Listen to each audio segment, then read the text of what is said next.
is the DeFi Decoded podcast by 9 Point Partners. The ideas and opinions expressed in this podcast should not be taken as investment advice. Always consult with your financial advisor before investing. Hello, this is Alex Tapscott, and welcome back to another episode of DeFi Decoded here with Andrew Young. Today we have a very special guest with us, Hamzah Khan, who is the head of DeFi and FinTech for Polygon. Polygon, as we've discussed on the podcast, is the leading Ethereum scaling solution. It is a technology platform that is now widely used in DeFi and in Web3, but also increasingly by big companies as the sort of access points to this new industry and this new asset class. So they play a very critical role both within the industry and also in helping to drive adoption of Web3 more generally in the market. So we're very excited to talk to Hamzah about the state of the market, Polygon, and so much else. So Hamzah, thank you very much for joining us. Thank you, Alex, for having me. Thank you, Andrew. So why don't you tell us a little bit about yourself? We always like to get that from our guests. You have been with Polygon since the Matic days, which is to say, at least a few years. Tell us about that journey. Yeah, it's been one hell of a ride. I joined Matic exactly 2 years ago now, early January, I think, 2021. Before that, I started my career at Citi, building a bunch of machine learning, AI models. I did a bunch of engineering research work for 1.5 years after college, but I didn't really like that space too much. Then got into a lot of startups, did something in Dubai and India, out of India. So back then, so that was fun. Did a lot of engineering back then. But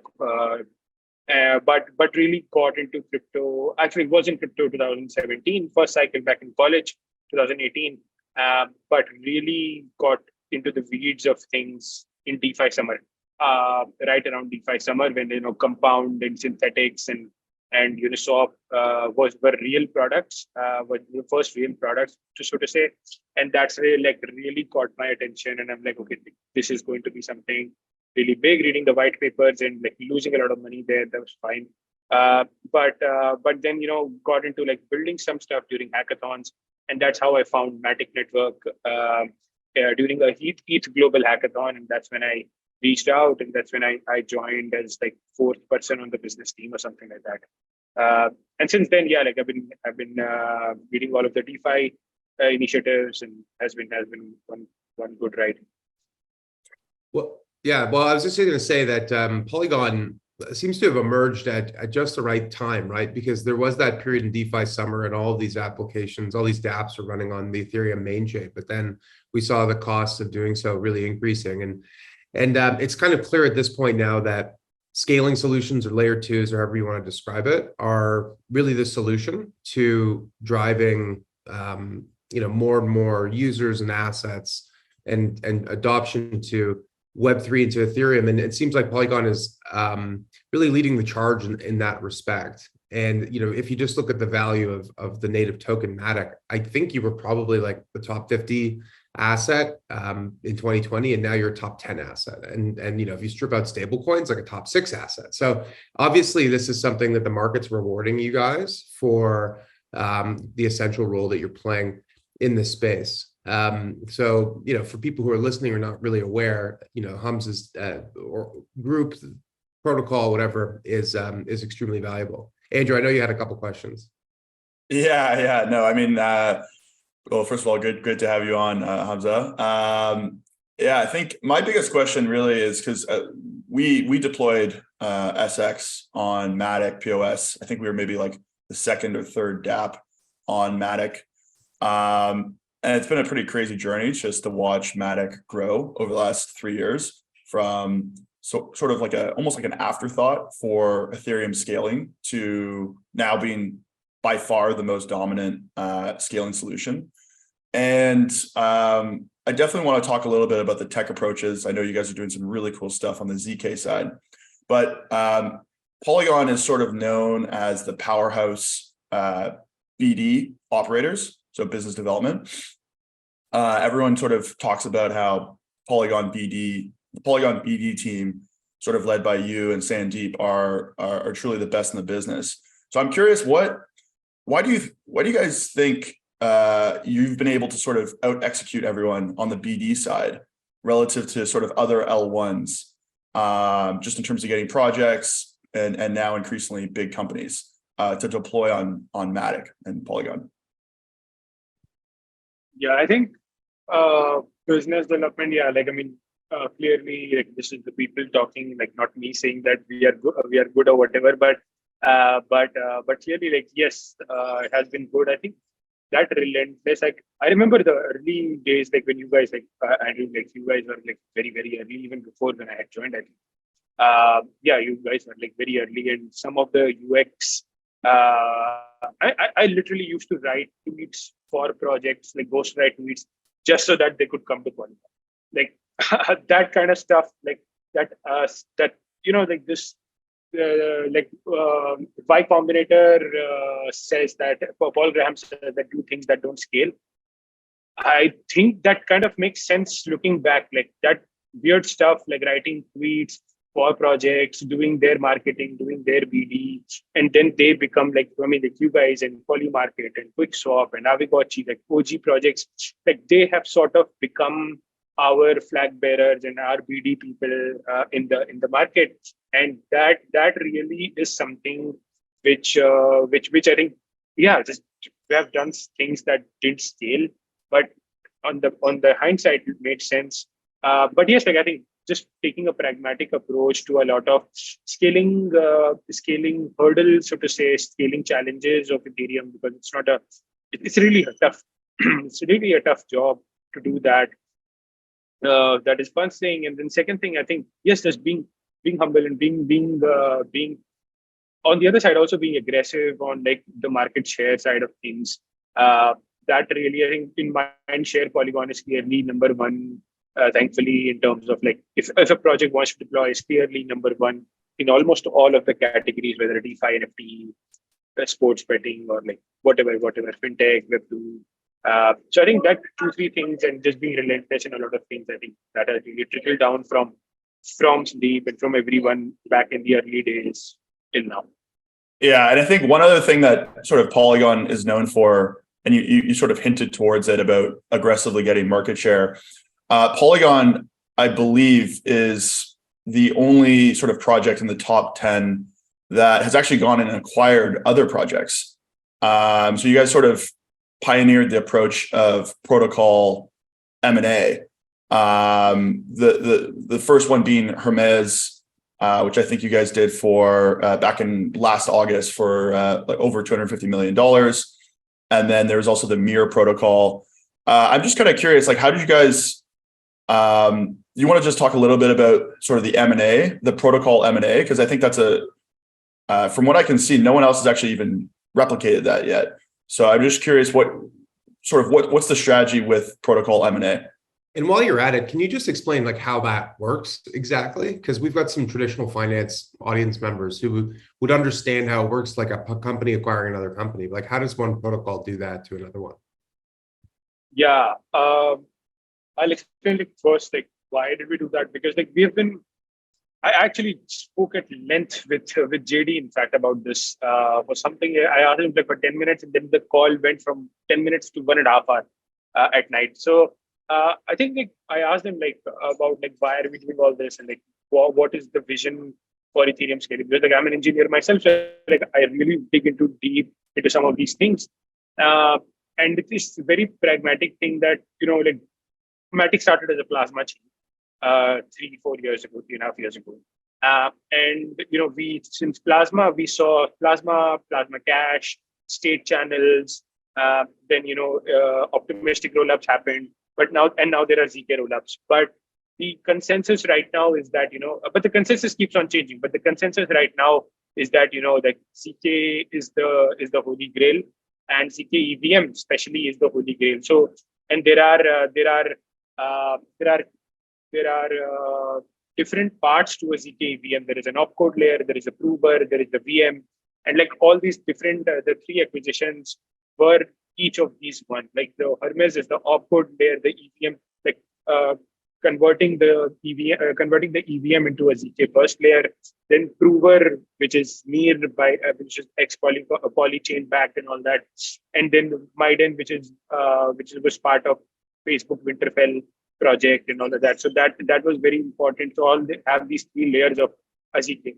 Now, how does it work? Like, of course, like I can't share too much detail, but it's clearly like all the teams aligning their incentives, aligning the long-term vision of building the Ethereum layer to ZK first environment, and like building different protocol, different incentives or different KPIs around that, and like that is pretty much there's like, of course, it's very high level, but like that's and like people who are in the space for a long time. All these projects have been in the space for a long time, and their founders are like Jordi.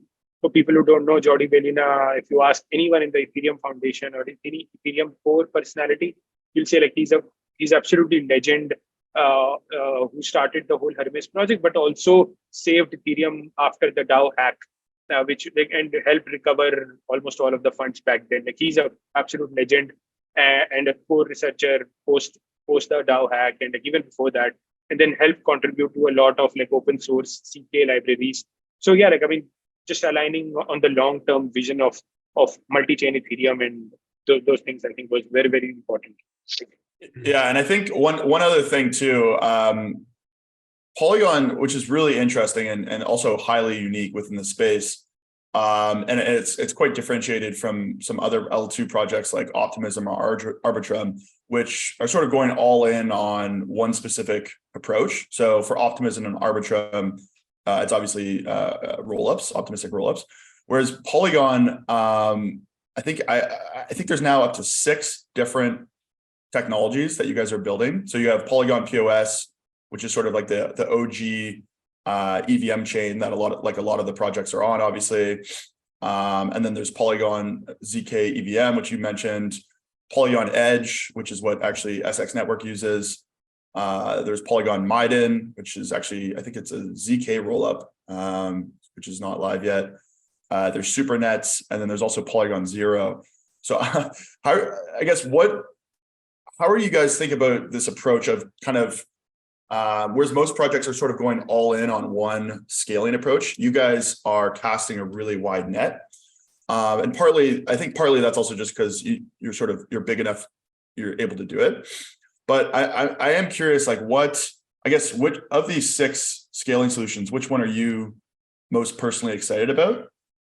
And what do you think the future of Polygon looks like? Is it startups using a combination of these 6, or is it certain projects that want to launch like app chains that use Polygon Edge, whereas others maybe they use Polygon POS? So I'm curious, what's your vision of Polygon, and then also of these 6, which one are you most excited about? Yeah, for sure. So, I think we should do a better job at communicating what our vision there is. But to be honest, like it's very, again, like reverse engineered, pragmatic in a sense that like every project / business has different needs. It's as simple as that. Like if you look at, like, forget blockchain for a second, like AWS has 100+ solutions. Each catered to, like, S3 is different. Elasticsearch is different. Metal containers are different. Like everything is very different, catered to, but then all of them tied together for a high level North Star that is make businesses efficient. It's as simple as that. Like, I mean, they literally built it for themselves. Amazon is the biggest customer of AWS. I remember. But coming back to blockchain, like again, like all the projects, when you say project, there are n number of verticals in that. But like let's say 3 main. There's DeFi, entertainment, which includes NFTs, for example, let's say, and then gaming. And like DeFi, I'm including DeFi and fintech. DeFi requires like full Ethereum security. Otherwise, you will not get big whales and big funds to use that. I think that's very clear in the market how it is right now. Like Ethereum scaling solutions, proper layer 2s will be more adopted by DeFi protocols because it is, betting on Ethereum security. That is one thing. Then NFTs don't really require that much, but require low gas. Then gaming require like very high throughput.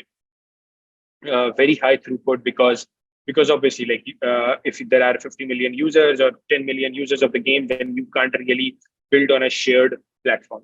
Or fintechs for that matter. Like fintechs, like we are working with now with Nubank, which is the biggest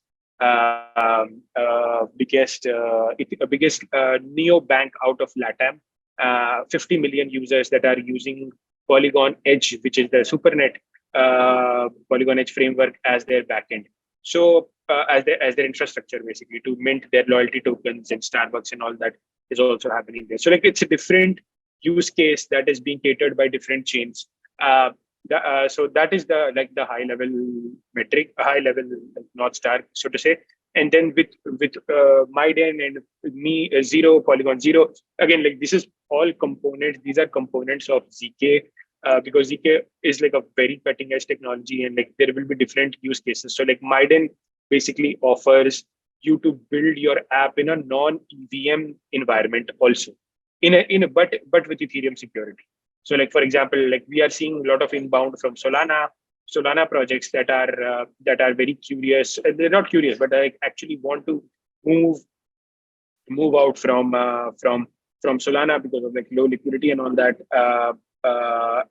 But build in a Ethereum long-term Ethereum layer 2 environment.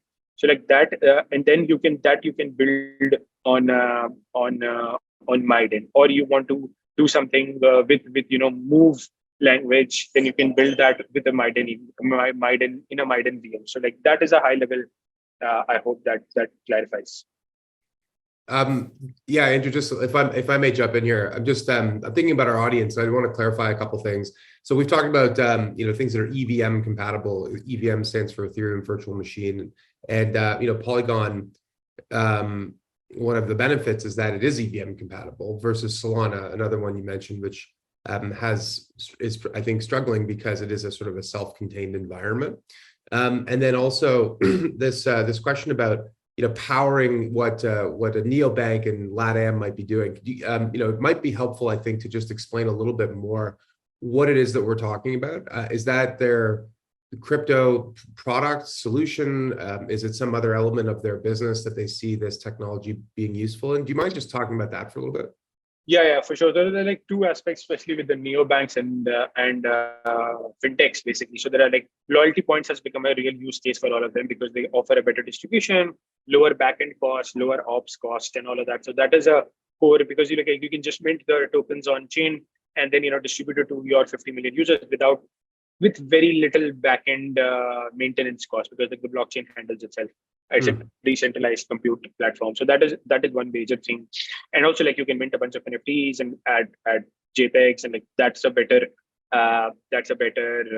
what do I say, like user retention, customer retention model, because the NFTs are cool and like have transcended that blockchain to mass media kind of cycle, like that S-curve that are there. So like NFTs are way higher on that S-curve than DeFi or like pure blockchains. Now coming to the other part, like the other one which we are working, I cannot name, but it is one of the biggest in Argentina, especially because a lot of these countries are like very high inflation ridden, and they want to use US stable coins, or they want like in fact Argentina, or like the whole LATAM region, like I think 3x or 4x in stablecoin adoption in the past 2 years, I think. Don't quote me on the number, but it's very high uptick on the growth over there. So what they are trying to do is that they are trying to use Polygon DeFi as their backend to get yield, to basically decentralize their backend and have like a more transparent version of their earn product. To get yields and all that, because they all understand like the future is DeFi, and like even IMF, like International Monetary Fund, even did a big report on how DeFi being the back end and fintech being the front end can significantly reduce your OPEX, your operational expenses and all of that. So like everyone is kind of like going in that direction slowly but steadily. That's super helpful. Thank you. Yeah. So yeah, as the head of DeFi, you obviously have a really good bird's eye view of all the different things happening in DeFi. We've talked a lot about how we sort of saw the first wave of DeFi over the last 3 years. mostly just kind of like the building blocks of DeFi, AMMs, lending protocols, things like that. And a lot of those were obviously built or migrated over to Polygon. What do you see as the next wave of DeFi projects? Are they like, and what type of innovation are you seeing, or do you sort of expect to see from some of the smaller projects maybe that are on Polygon, or some of the projects that you sort of help advise? I know there's some projects like Ovix, which is a pretty cool lending platform you sort of helped out with. What are the types of, I guess, where do you see DeFi heading over the next 12 months?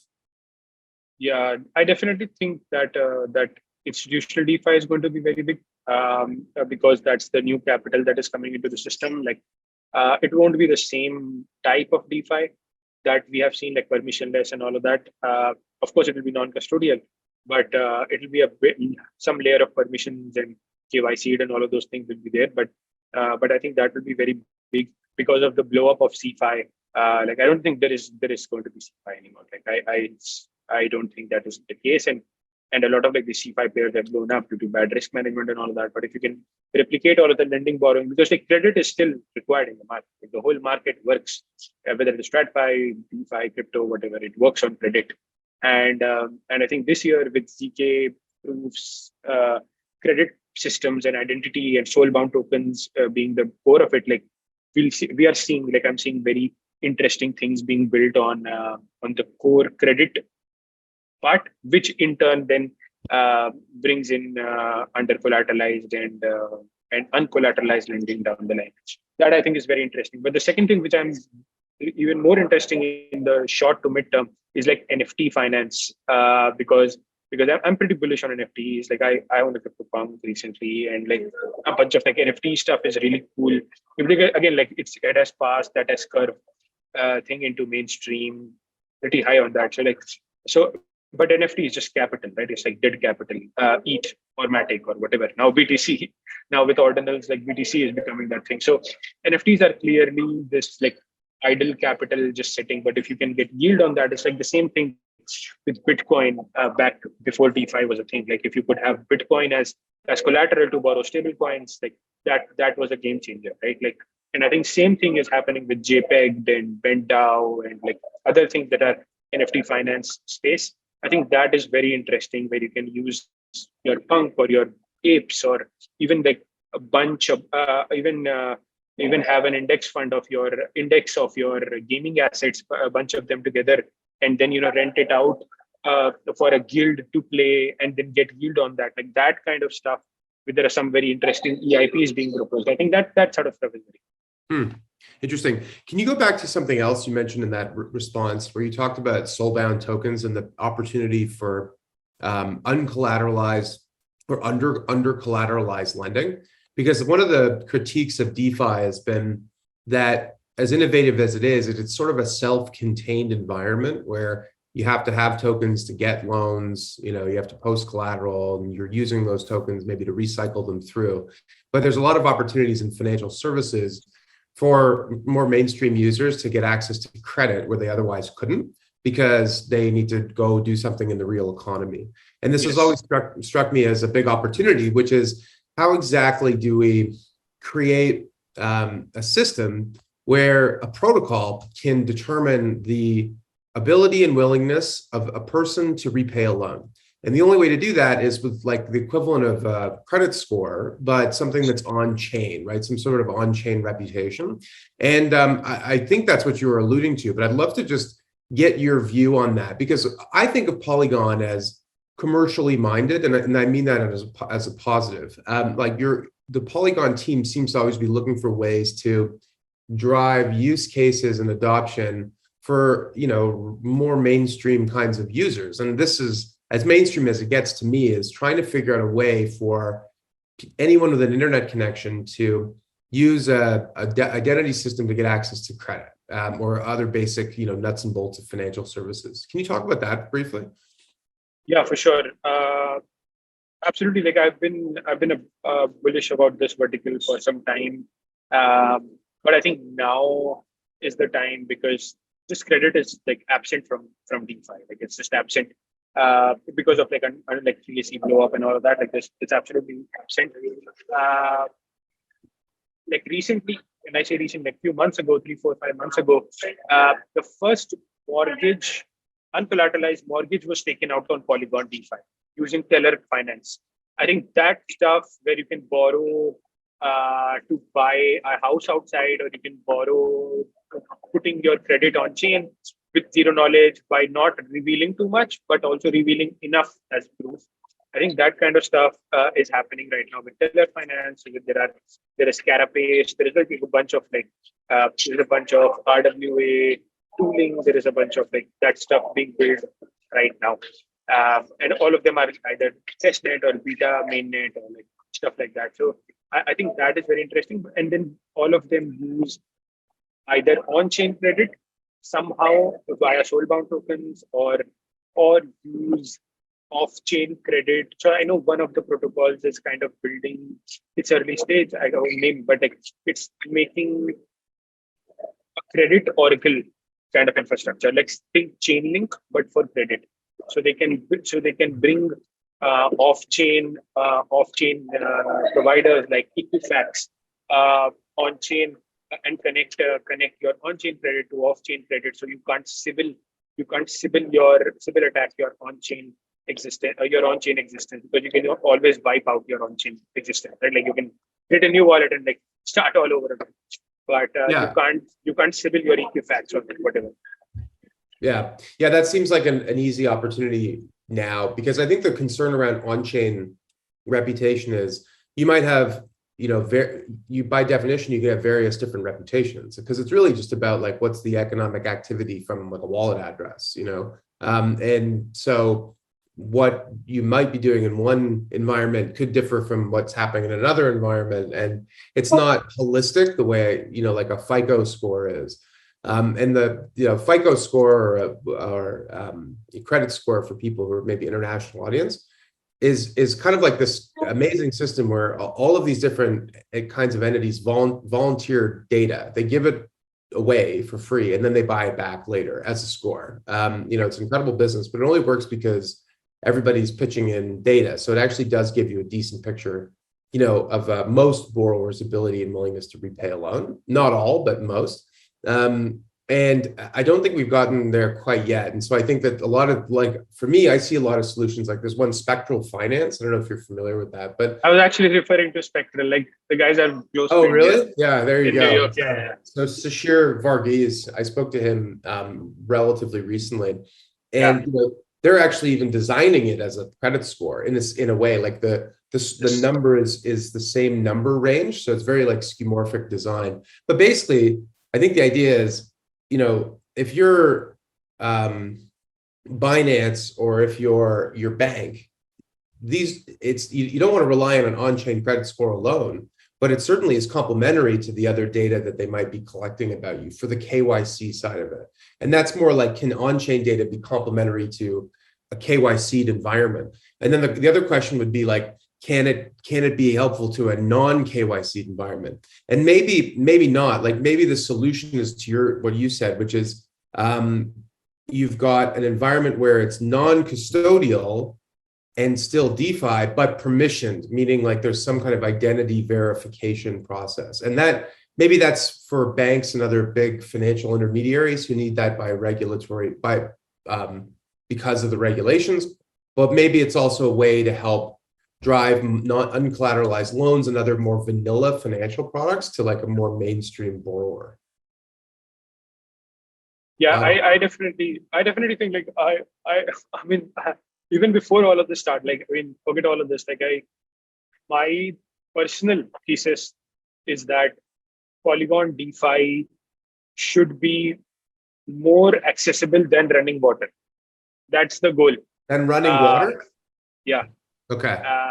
Like that's the, like, if you ask me, like the vision, not vision, but the mission for, like, I have this internal for everyone who joins the team, and like, if forget all these tokens and like, everything for a second, like if we can really give access to credit or just stocks or assets to every person with a mobile phone, like how WhatsApp did for communication, I think that will truly be generational changing for, I mean, we in the US don't really, or US or Canada or like these developed countries don't really appreciate the power of open finance and like what DeFi can truly do for countries like India, for Brazil or Argentina. I think if we can do that, like how WhatsApp like truly changed. Like I grew up in India, like WhatsApp truly changed everything like, completely, or Facebook or whatever. So like that is my personal thing. Like if we can really touch a billion user with this thing, and that's it.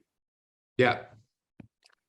So yeah, and one thing we talk a ton about on this podcast is sort of the multi-chain world that we're heading to. And it's actually pretty interesting because I feel like Polygon sort of started it when I think this was back in early 2021.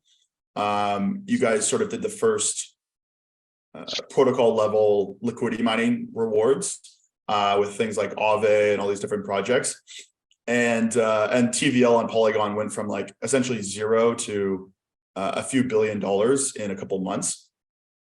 And then over the last 2 years, different new chains have sort of followed the same playbook of offering huge amounts of sort of liquidity mining grants to new DeFi projects and sort of trying to capture TVL and all that type of stuff. So I guess two questions really. Do you think that's the future of, because obviously there's more and more chains coming out every day. Do you think these types of sort of protocol level liquidity mining rewards are here to stay, or were they just kind of a one-off thing? And then second question is, do you think we're going to keep seeing an expansion in new numbers of chains with their own DeFi ecosystems? Or do you think we'll head into some sort of like consolidation around the major sort of L1s? I think there will be consolidation for sure. Like, I mean, we are clearly seeing right now, like you saw, I won't name anything, but like during bull market, you saw like so many chains come up with this same kind of like late entrance to the market, so to say. And there's always a power law to these networks or any platform, so to say. Like, you know, like AWS is king, and then Azure is second, close second, and then there's like everything else. GCP, so to some extent, and then there's DigitalOcean for like niche builders and all of that. Like, so there's a clearly power law of platforms that exist, and same thing will happen here. That in terms of layer 2, in terms of layer 1, like Ethereum is clearly the last man standing in terms of like decentralization and core security, and then everything is around Ethereum, and then Polygon will certainly be hopefully be the clear winner in terms of like power law dynamics. But then there'll certainly be like hopefully I'm sure there'll be other chains. How it will work out, I don't know, but I don't think like LM. People have played that game before, and we started it practically, like you said. So yeah, I don't think that's a viable strategy. It's too expensive to do it again. And then I just taking a step back, what do you think is the biggest competitor to Polygon? In the sense of like who, obviously Polygon is kind of the dominant layer 2 right now, or not even layer 2, call it scaling solution on the market. I'm just curious, who do you think is number 2, or who are you sort of worried about, I guess, and maybe it doesn't have to be another Ethereum layer 2, maybe it's an alt layer 1 like Solana or Avalanche or something like that. No, I don't think like to be like with all due respect to everyone, like I don't think the alt layer 1 thing is anymore. I was this in my head, like I was like 6 months ago, the alt layer 1 was done. Because like layer 2s were ready, and like other layer 2s like optimistic rollups are clearly a better yes, they are competitor or whatever, but they're clearly a better solution with Ethereum scalability and all that, with Ethereum security and all that. But I think in terms of like CK, I think Starkware is good in terms of if they figure out the EVM part. I think they're good technology, they're a good team. I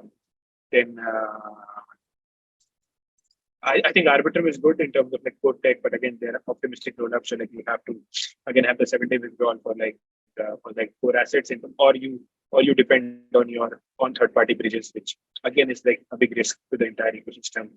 I think that's pretty much it. I don't think anything else. Yeah, makes sense. And then I guess my last kind of question is, we're starting to see a little bit of a rise in app chains. So Cosmos was sort of the first to market with we'll call it like blockchain as a service, and then I think Polygon was sort of shortly after with Polygon Edge and Polygon Supernets. What do you think the future of sort of DeFi app chains looks like? And do you think that's potentially a threat to sort of non-app chain DeFi protocols, or do they sort of exist in a different vertical?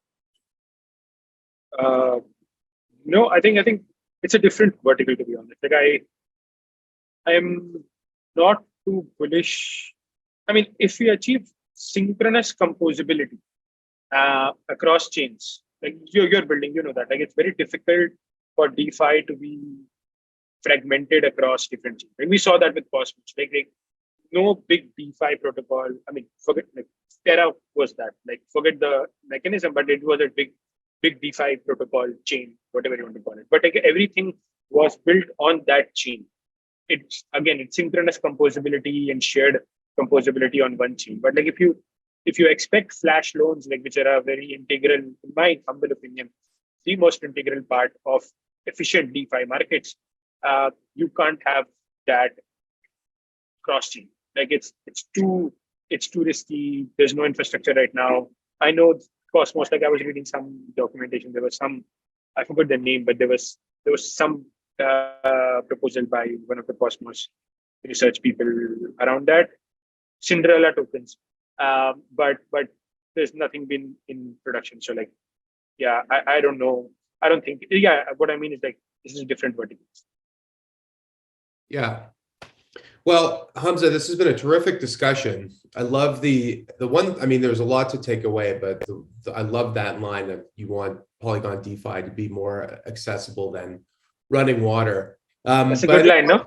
That's a good line, no? Realize that that's a huge line. Yeah, it's a great line. Thanks for writing the title of this episode for us. We appreciate it. But I think people also forget that there are a lot of people in the world that don't have access to running water. Just like there are a lot of people that don't have access to basic financial services, you know, and it's to your earlier point, which is the privileged billion people that live in the United States and Canada and Western Europe and Australia and Japan and South Korea and a few other places don't really realize that the vast majority of people, you know, are lacking this kind of infrastructure, so to speak. And that financial infrastructure, the ability to like store money, move money, access credit, and so forth, is foundational to, you know, everyday life for people who live in places. Human right. I think like finance should be like a human right in down the line. Yeah, exactly. And so it's a noble mission and one that obviously has worked out so far. So we appreciate your time. Thanks for joining us. Andrew, you're the Polygon man. That was some excellent lines of questioning. Easy lifting for me, but it was great to chat. Hamzah, hopefully we can have you back on again soon. Thank you so much for having me. All right, that concludes today's episode of DeFi Decoded. I'm Alex Tapscott. Until next time, have a good one. See ya. The information contained herein does not constitute an offer or solicitation by anyone in the United States or in any other jurisdiction in which such an offer or solicitation is not authorized, or to any person to whom it is unlawful to make such an offer or solicitation. Prospective investors who are not residents in Canada should contact their financial advisor to determine whether securities of the funds may be lawfully sold in their jurisdiction.